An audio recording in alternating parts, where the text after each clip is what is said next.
Hey horror enthusiasts, my name is Thomas and welcome back to the TLEV History of series. Last week, Universal Studios Orlando posted their first official HHN Icon promo video of a Grim Reaper-like figure stealing his victim with the title line, "Your soul has been requested." Well, with this new announcement, I found it fitting to make the next History of video to be the history of the most recognizable Halloween Horror Nights icon. Throughout the coming weeks, I will be making more videos about each of the icons. Now you know, or so I hope, then let's get to it. First and foremost, before talking about the video's HHN icon, let's talk about the Crypt Keeper from the television anthology Tales from the Crypt. The Crypt Keeper was the first icon ever used by Universal Studios Orlando in 1995 and 1996. Once the show was off the air, however, the event did not have an icon until Halloween Horror Nights created their first original icon in 2000. If you want more about the television anthology Tales from the Crypt Keeper, make sure to check out our History of Halloween Horror Nights video. Now, all is not lost for the Crypt Keeper because he did come back in 2010 for Halloween Horror Nights 20, the 20 years of fear in a scare zone. Now let's talk about John Schmidt, or as he's better known, Jack the Clown. Jack the Clown was first introduced to the world during Halloween Horror Nights 10. His story is the most elaborate of the Halloween Horror Nights icons, so I will make sure to cover every detail. The story is as follows. Born in a Shady Brook rest home and sanatorium along with his brother Eddie in the late 1800s, John Jack Schmidt was a carnival performer with Dr. Oddfellow's Carnival of Thrills. He had escaped a poor and highly abusive family years earlier to run away and join the circus, leaving behind his younger brother Eddie. But underneath the grease paint and clown nose, he was a twisted murderer. He was wanted for the abduction and disappearance of several small children throughout the southern states. Police officials and the FBI soon caught on that the missing children followed a pattern and led them closer and closer to the traveling freak show. On Halloween 1920, the police were closing in on the clown killer.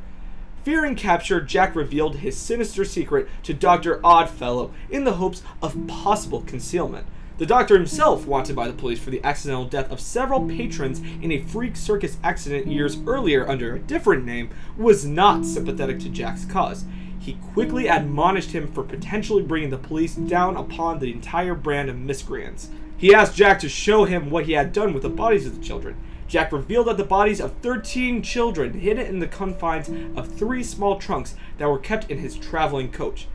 Fearing the worst, Dr. Oddfellow had Jack murdered and his body hidden within the traveling carnival's House of Horrors as an exhibit, along with the bodies of the children. Years later, the carnival was sold by Dr. Oddfellow, and the various dark rides and exhibits were split and sent to various owners around the states, including the House of Horrors and its grisly secret. 60 years later, in the fall of 1980, a television crew from BBC was documenting the great dark rides of America. They journeyed throughout the eastern seaboard looking for forgotten carnival rides and attractions and stumbled upon the House of Horrors as it sat abandoned in a Louisiana junkyard. The crew asked permission to film the interior and pried open the doors of the forgotten relic to step inside. The smell of decay was overpowering as its bright camera light illuminated the darkened corridors. Moving past the faded walls and hanging fabric, the smell began to increase. The cameraman retched as he panned his camera towards a series of trunks. Behind the trunks was a large wooden box stenciled like a children's toy. One letter filled each side of the box. J-A-C-K. The cameraman steadied his camera as the host of the show investigated the box. He found a large crank on the side of the box and turned it. It started to move with some resistance, but after a few twists, it freely moved in a clockwise rotation. A clanky musical melody played out as the host turned it. Suddenly, however, the music stopped and wouldn't start again with its continued rotations. The camera light suddenly died, and then the crank rotated a few spins on its own. The top of the box flew open, and a form sprung out.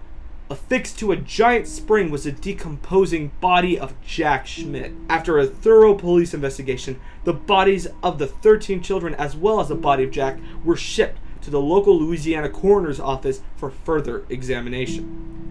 Around midnight on Halloween, the van carrying the body and a box of Jack disappeared into the Louisiana swamp in a freak accident. Later that week, the bodies of the BBC cameraman and host were found at the victims of a grisly and unsolved murder. Throughout the following years, urban legends retellings of the tales started, with a corresponding story about the decomposing body of Jack killing again. Now this is the part of the legend where Halloween Horror Nights comes in. In the year 2000, Universal Studios brought the old props from the old House of Horrors that was part of the circus, including what was sold as the box that Jack was trapped in for so many years.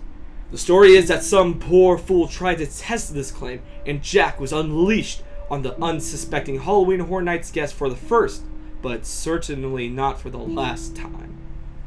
Jack's presence lingered in some form or fashion from 2000 to 2006 until he was resurrected as a mortal along with the other icons for Halloween Horror Nights Sweet 16 celebration. The now mortal Jack was soon caught by the authorities and committed to the place of his birth, Shady Brook Asylum for the Criminally Insane, an institution that had suffered an inmate escape a few years earlier. Though often isolated in the maximum security ward, Jack's mere presence seemed to have an adverse effect on the unstable population, who started emulating the crazed clown. Eventually, the inmates started a mass riot, gruesomely tortured the hospital staff, and put Jack in charge of the facility. During the chaos, Jack found records that his former boss and murderer, Dr. Oddfellow, was still alive, but presumably now a very old man, since he had been on the job since the 1920s and running a small traveling carnival. Jack left Shady Brook, traveling to the depravity of Dr. Oddfellow's dark carnival and emporium.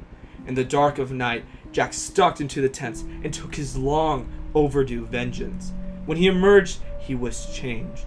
During his incarceration, Jack got a taste of what it was like to run the show, and he desired to be the ringmaster of his own carnival.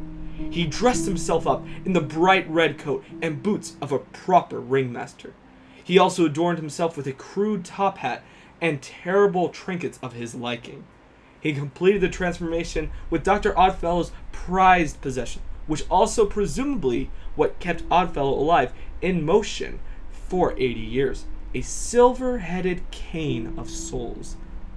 Putting the carnival on hiatus, Jack spent the next few months traveling the world to find the right sideshow acts for his deadly Carnival of Carnage. He gathered a plethora of monsters, mutants, madmen, and maniacs, many with egos nearly as large as his own, luring them with the promises of fame, fortune, show business, and plenty of fresh victims. After nearly a year of preparation, Ringmaster Jack opened his dark Carnival of Carnage in Orlando, Florida in 2007. Now, who were these freaks that Jack the Clown brought with him? Why, none other than Jason Voorhees, Freddy Krueger, and Leatherface. After the 2010 event, the 20th anniversary, no one saw Jack again till the last week of Halloween Horror Nights 24. On Halloween of 2014, the last day of Halloween Horror Nights 24, a package was sent out by Universal to various media outfits, which contained a blood-spotted letter closed with a wax-sealed mark with an S. Inside the letter was a small flash drive marked with a white thumbprint and sealed over a strand of orange hair. On the flash drive was a short clip thanking fans for attending the year's event while showing various terrifying moments from the houses and scare zones from that year. Near the end of the clip, the screen begins to flash with images of Jack laughing while a broken down music box plays Pop Goes a Weasel in the background. In May of 2015, the official Horror Nights Twitter account released a tweet simply saying May 19th with a winky face. On May 19th, 2015, a video was released by Universal on YouTube showing a darkened corridor with a dark figure walking toward the camera. As the figure gets closer, an eerie music box tune begins to play Pop Goes a Weasel, and Jack enters into the light, looking much older and wearing a new Ringmaster's outfit. After a few short moments of black screen, Jack pops up in front of the camera and snarls, "Did you miss me?" before smiling at the viewer and showing the official logo for the 25th year, which showed that Jack was coming back with a new Carnival of Carnage. Now, remember Jack's brother, Eddie Schmidt? He's actually a lost Halloween Horror Nights icon. In 2001, he was supposed to be the second Halloween Horror Nights icon. His storyline, very similar to Jack's, was scrapped, however, after the events of September 11th of that year. Universal Studios deemed the gruesome nature of the 80s slasher film's lover to be unfit in the particular time of unrest. The character has been at the event a few times over the past 17 years, but has remained a minor character, not nearly as fleshed out as his brother. And that about wraps it up for the history of Jack the Clown. Thank you guys so much for watching. What other history of videos should we make? Let us know in the comments section. If you stayed until this point of the video, then you clearly liked it, so hit that like button. Also, if you haven't already, make sure to subscribe to the League of Extraordinary Vloggers for more videos on everything Universal Studios related. Bye!